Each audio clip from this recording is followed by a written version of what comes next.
Hey people, a new trailer came out for Iron Man 3 today, and it looks absolutely awesome. I'm not going to do an extensive trailer analysis for this because I don't think that there's that much I have to contribute in talking about every detail in this movie, but I did want to comment on some of the stuff that was revealed in this trailer, starting with this armor here. We've seen the other heavy gold armor before, but this one, I think, was revealed at the end of this trailer for what looks like the final battle sequence. It looks really cool. It looks like the most powerful armor that we've seen him in so far, which is fitting since this is the finale of the trilogy, and there are most likely going to be more Iron Man movies, and of course he's going to be in the sequel to the Avengers and a third Avengers if they make one of those, but this is kind of the end of this story, so they're going out with a bang with this thing here, and it's got that heavy chest piece which will very likely be used for a more powerful version of the Unibeam attack, and I think we've only seen that once in the first Iron Man movie, so it'll be cool to revisit that, and I can't imagine another reason why he'd have such a heavy chest piece on.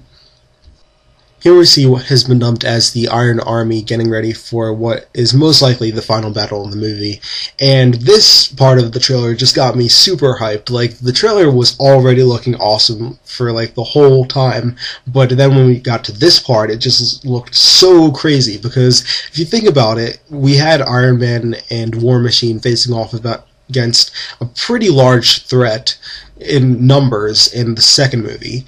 To have all these Iron Man armors fighting at the same time, the scale of this battle has to be pretty crazy, and what they're facing off against has to be pretty intense. And we haven't really seen what the threat of this movie is, which is pretty cool. They've shown a lot of action, but they haven't really shown what Iron Man is fighting, so that mystery is still there. And I think getting ready for the Avengers, seeing the trailers for that and seeing the scale of that movie, a lot of us are wondering how the solo movies were going to be able to compete, at least in terms of the spectacle. I mean, you can always do a good story in the solo movies, but after Avengers, I was definitely wondering if an Iron Man solo movie could compete with that spectacle, and this really seems to be the answer to that question, and it's a yes, because this action sequence is probably going to be insane.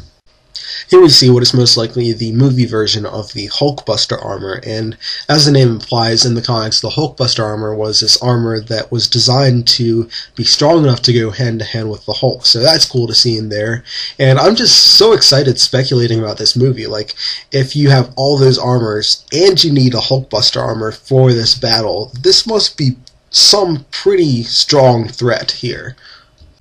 The last shot I wanted to comment on was this one here, which to me is very reminiscent of Captain America, the First Avenger, when he is undergoing the super soldier procedure. And just to speculate, I think it's very likely that this is the movie's adaptation of the Iron Man Extremis storyline. And just to put it in pretty simple terms, Extremis is this biological enhancement that is pretty similar to the super soldier serum in a way, but in that storyline, the people who were enhanced by Extremis were really powerful. So if these people are going to be enhanced by that, it is feasible that they would be powerful enough as a force to require an army of Iron Man to face them.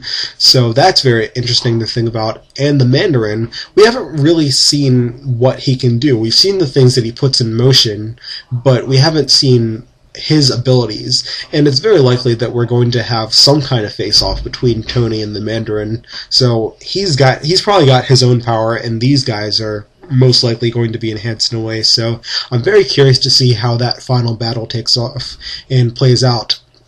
Also, Extremis, I think, could be a very interesting storyline to move forward with even after Iron Man 3, because in the Marvel Cinematic Universe, around this time period, you've got the setup with the Incredible Hulk, and which showed that they were trying to recreate the super soldier serum. So in Captain America Winter Soldier, or even in Captain America 3, they could revisit Extremis and this interest in recreating super soldiers, and I think that could be very interesting, and it could play out in an Incredible Hulk sequel if they ever do that.